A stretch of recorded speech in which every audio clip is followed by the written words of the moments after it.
이 책에서 아주 재미있기도 하고 또 사실 아주 명쾌하게 이해되는 부분이 있다면 바로 이 부분이라고 저는 생각을 하는데요. 그러니까 이 개소리를 어떻게 묘사하느냐의 문제인데, 그는 이 더운 공기에 지나지 않는다라고 이야기를 합니다. 우리가 숨을 쉬게 되면 공기를 마셔서 산소라고 하는 우리 몸에 필요한 것들을 사용하고 나머지 것들을 내뱉게 되는데, 그때 나가는 공기들은 대체적으로 이제 더운 공기죠. 이 더운 공기는 흡사 대변과 같은 것이다, 이렇게 이야기를 해요. 그러니까 대변은 무엇입니까? 그럼 우리가 음식을 먹을 때 그 음식에서 그 어떤 알맹이가, 즉 영양가가 제거된 영양분의 시체 덩어리가 바로 대변인 것이죠. 그렇다면 우리가 말이라는 것을 할 때 그 말 속에서 정보가, 즉 어떤 이 가치나 의미라는 것이 제거된 상태에서 입을 통해서 나오는 것들, 그것은 일명 더운 공기에 지나지 않고 그것을 우리는 이 개소리다라고 지금 정의를 하고 있는 것입니다. 너무나도 선명하게 아마 이해가 되시고, 이 책을 읽어 나가면서 우리가 개소리가 뭐냐라고 물어봤을 때 누군가가 어떤 말을 했는데 그 말 속에서 어떤 그 영양가가 빠져버린, 영양가는 하나도 없는 그런 이야기들을 뱉어내고 있다면 우리는 그 소리는 개소리다라고 이렇게 판단을 해도 될 것 같다라는 생각이 들 만큼 명쾌한 예를 들어 놓고 있습니다. 그래서 저는 이제 이렇게 정리를 좀 해본 것인데요. 음식에서 영양분이 제거되면 그것은 똥이라고 하죠. 그것은 결국 음식물들의 시체 덩어리에 지나지 않습니다. 마찬가지로 지식이라고 하는 것에서 영양분이 빠져버리면 그것 또한 똥에 지나지 않는다. 이것은 결국 우리가 말하는 지식의 시체이고 곧 말의 시체에 지나지 않는다 라고 한다면, 이 말의 시체 덩어리들을 우리는 이제 개소리다, 이렇게 이야기를 할 수 있을 것 같습니다. 자, 이제 개소리와 허세의 차이점에 대한 이야기도 해놓고 있는데, 의도성이 있느냐 없느냐의 차이로 이제 구분을 하고 있고요. 즉, 속임수, 즉 가짜가 개소리다. 그러니까 의도성을 가지고 있다라는 공통점을 가지고 있지만 그것이 가짜일 때 개소리다. 그러면 가짜가 아닌 것들은 뭡니까? 참이다, 이런 이야기가 되는데, 그럼 여기서 이제 우리가 고민에 빠지게 되는 것이 개소리와 거짓말에 대한 부분에서 이제 고민을 하게 되어지죠.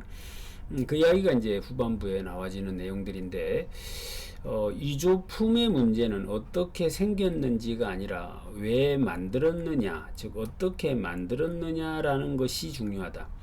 즉 개소리는 진상을 꾸민다 라는 이야기예요. 왜 꾸미겠느냐, 어떻게 꾸미느냐에 대한 이야기를 하는 것인데, 이제 거짓말과 개소리에 대해서 이제 구별을 하고 있는데요. 거짓말은 굉장히 정교해야 한다.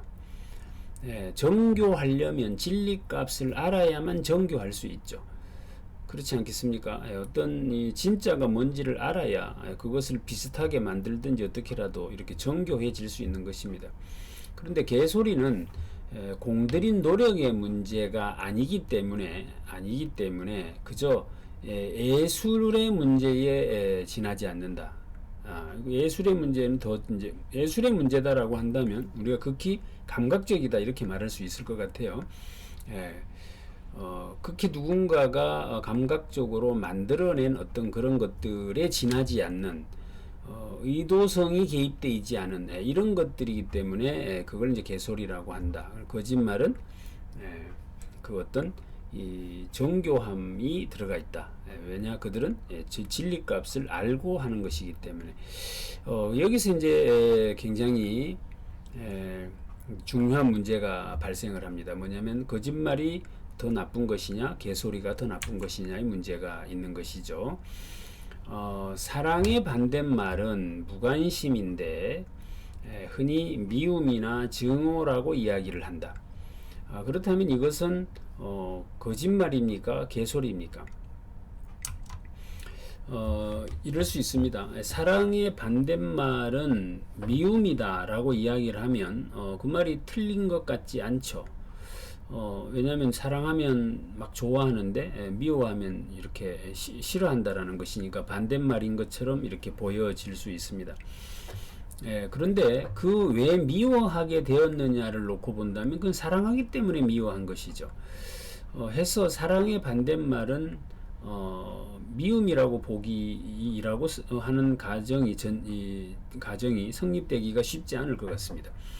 마찬가지죠. 증오한다. 이것은 미움이 극대화된 것이 증오인데 그러면 결국 증오는 사랑이 극대화된 것이다라고 말할 수 있는 것이죠. 반면에 이 미워한다면 진짜 사랑하지 않는 영원히 그 사람을 미워하지 않는 가장 좋은 방법은 무관심한 것이죠.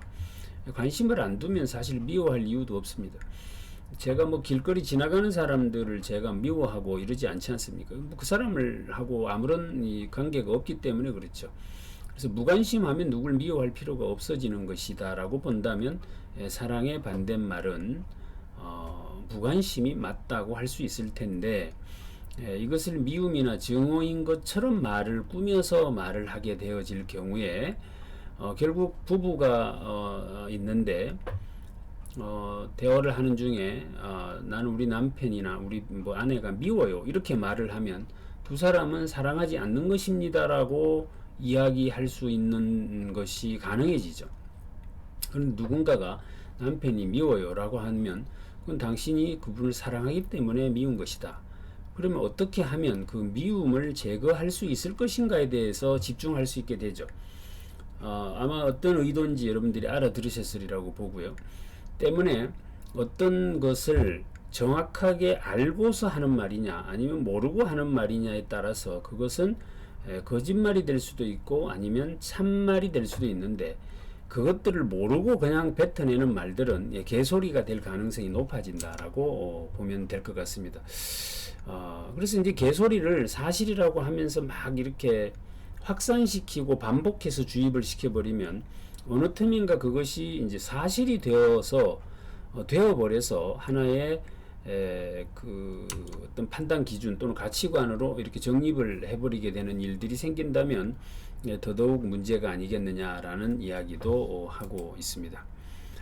자, 그래서 개소리쟁이와 거짓말쟁이의 가장 큰 차이점이 뭐냐라고 이야기를 해놨는데 거짓말쟁이는 우리를 올바른 이해에서 벗어나게 만들려고 하고 반면에 아울러 진실을 모르면 거짓말을 할 수 없죠. 굉장히 신념이 필요하고 또 이들은 진리값을 알고 있기 때문에 설득도 가능하고 스스로 개선도 가능하다라는 점이 있겠죠. 그렇지만 이 개소리쟁이들 같은 경우에는 자기 말이 맞든 틀리든 그 진리값은 전혀 관심사가 아니라는 거예요. 그냥 아무 말이나 그냥 충동적으로 하는 것이죠. 이들은 그 진리의 편도 거짓의 편도 아니고 그냥 아무 말이나 하는 거예요. 결국에 아무 말이나 하는 이유는 뭐냐면 관심을 끌기 위해서 그런 것이죠. 허세를 부리려고 하는 것이죠. 요즘 이제 유튜브 방송을 보면 뭐 이런 류의 자극적인 썸네일을 달고 아무 말이나 막 이렇게 하는 그런 유튜버들을 많이 만나게 되죠. 그들은 관심이 뭐 흔히 그 어떤 이데올로기에서 보면 뭐 보수냐 진보냐 이런 데 관심이 없어요. 그냥 그 어떤 사람들을 자극시켜서 많이 구독하게 하고 그 방송을 많이 시청하게 하려고 하는 것 그거 말고는 아무런 관심이 없는 것이죠. 그래서 자기 목적에 맞도록 그 소재들을 선택하거나 가공해 낼 뿐이다 라는 이야기를 하고 있습니다. 아마 이제 좀 명쾌해졌으리라고 생각을 합니다. 우리는 뭐 매일 이런 사례들을 만나고 있기 때문에 실상은 이 개소리와 거짓말쟁이의 차이점에 대해서 이 구별해내는 것이 훨씬 더 쉬웠을 것이다 라는 생각도 해보게 되는 것이죠. 자, 자 그러면 개소리 하는 사람에게 어떻게 해야 하느냐에 대한 이야기를 이 책에서 소개하고 있는데 첫째는 무시를 하거나 개소리를 계속해서 공격을 해야 된다라고 이야기를 합니다. 예. 그래서 우리가 아예 어떤 개소리를 하는 유튜브 방송 같은 경우는 보지를 말든지 아니면 지속적으로 계속 공격을 해줘야 된다. 이 공격을 개인이 하게 되면 또 굉장히 논란이 될 수 있죠. 그러니까 이걸 제도권 안에서 이것들을 공격하는 어떤 툴이나 방법들이 강구되어야 하겠다라는 것이고, 그래서 요즘 뭐 가짜 뉴스를 어떻게 하겠다라고 하는 등의 이야기가 제도권에서도 많이 이야기가 되고 있습니다만은 어쨌든 계속해서 공격해야 된다라는 대안을 제시하고 있고요. 그러면 왜 이런 개소리가 계속해서 증가되어지느냐라는 이야기를 하는데요. 여기에도 아주 재밌는 이야기가 적혀져 있습니다. 모르는데 자꾸 묻는다는 거예요. 그래서 개소리가 많아진다는 겁니다. 요즘 이제 그 뭐 종편이나 이런 걸 보면 거기에 패널이라고 하는 사람들이 나오셔가지고 뭐 이런저런 이야기를 자꾸 하는데, 이분들에게 자꾸 그 사회자가 자꾸 물어요. 자기도 모르는 이야기인데 또 뭐 출연까지 했는데 모른다고 할 수는 없을 것이고, 그러니까 그냥 아무 말이나 막 하는 거죠. 네. 네, 근데 그 아무 말이나 할 때 또 그 다음에도 출연을 약속받으려면 조금 자극적이어서 그 자기 방송을 보는 사람들, 시청자들을 조금 더 이렇게 어떤 갈증을 해소시켜주는 쪽으로 이제 말을 내뱉게 되어지는 일들이 갈수록 이제 강화되어지는 이런 것들 때문에 이 개소리가 많아진다라는 이야기를 합니다.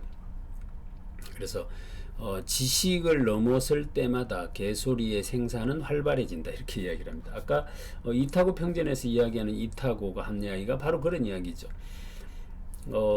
이 공자의 삶에서 나온 전체 이야기를 완전히 다 꿰뚫고 있느냐 제자라고 해서 그렇지 않을 겁니다. 아마 뭐 상당 부분 이해를 하고 있었을 것이지만 그 중에 또 상당 부분은 아마도 그렇지 않았겠느냐였을 것이에요.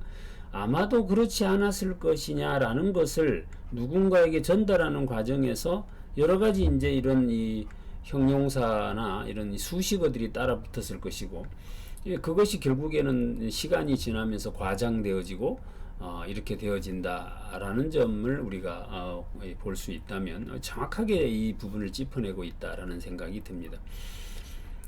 두 번째는 이 다양한 형태의 회의주의가 원천이다. 이 무슨 말이냐? 객관적 탐구라는 믿음이 약화되어지고 있다.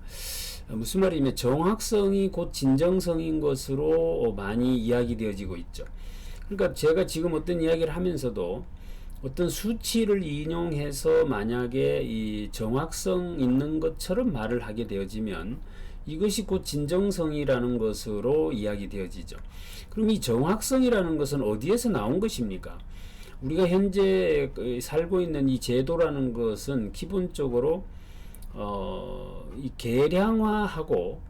계량화하려면 평가해야 되고, 평가라는 건 척도라는 것으로 이루어지죠. 그러니까 척도에 의해서 평가하고 평가되면 그것이 계량화되어집니다. 계량화되어진 어떤 것들은 왠지 진실값에 가까울 것이다라고 하는 우리의 어떤 그 막연한 기대 내지는 믿음 같은 것들이 있죠.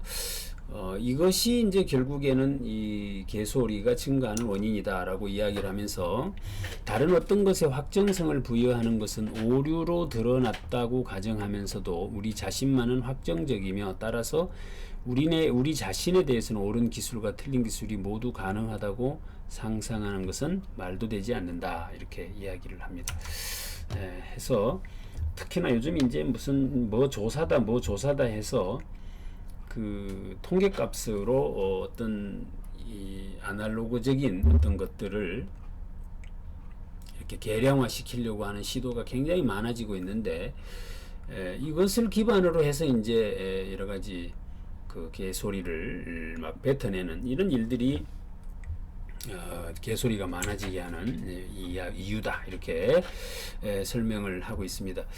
이 책은 굉장히 얇고 작은 책이어서 양이 많지는 않습니다. 하지만 두세 번 정도 이렇게 읽어보면 더더욱 느껴지는 것이 이렇게 많은 씹어볼 만한 그런 책이다라고 소개를 드리고요.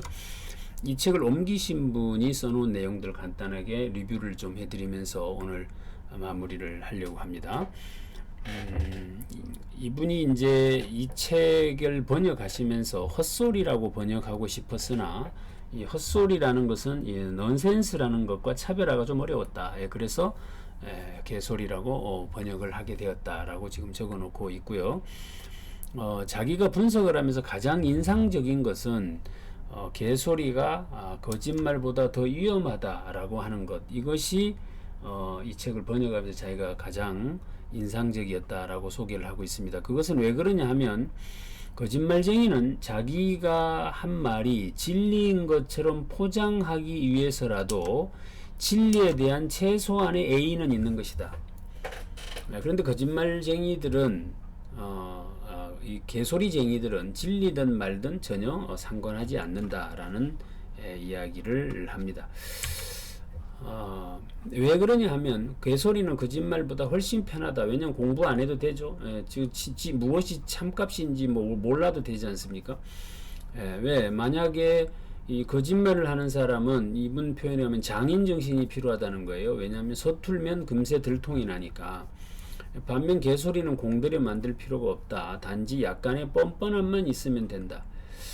또 한 가지 이제 굉장히 중요한 부분이, 들통이 나도 거짓말은 비난이 쏟아지지만 개소리는 그냥 으쓱하고 실수였습니다 이러고 넘어가면 그만이에요. 만약에 그것도 왜 그렇게 했느냐고 막 누군가가 공격을 하면 이렇게 대답하면 된다는 거예요. 이 양반은 그 웃자고 하는 소리에 죽자고 담배 들면 어떡하냐 라고 해버리는 순간 그 사람은 어떻게 됩니까? 순간 옹졸한 사람이 돼버리죠. 이런 부분 때문에 개소리가 더 나쁜 것이다 라는 이야기를 하고 있습니다. 그래서 이 사람들은 책임에서 개소리가 자유롭다는 점을 깨닫고는 개소리의 그 무책임성을 누리기 위해서 말이나 진리치를 희석한 채 개소리를 뱉어내고 있다라는 이야기를 하고 있습니다. 효과적인 대처 방법을 제시하고 있는데, 개소리를 거짓이라고 폭날이 하지만 결국 개소리쟁이들은 거짓말로 들통이 나도 거의 타격을 받지 않는다.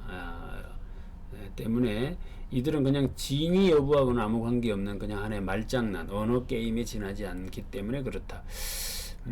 팩트라는 것으로 대응을 해도 뻔뻔한 개소리를 이길 수는 없다. 왜? 거기에 또 나오면 그것에 대해서 또 말을 해버리면 그만이니까 그렇습니다. 이런 일들이 우리 사회에 지금 너무나 많이 일어나고 있는 것 같아서 이 책은 전 국민이 한번 필독해보면 참 좋겠다라는 생각이 드는 책이었습니다. 수고 많으셨고요. 이렇게 해서 개소리에 대한 책은 요약을 마무리하도록 해보겠습니다. 수고하셨습니다. 감사합니다.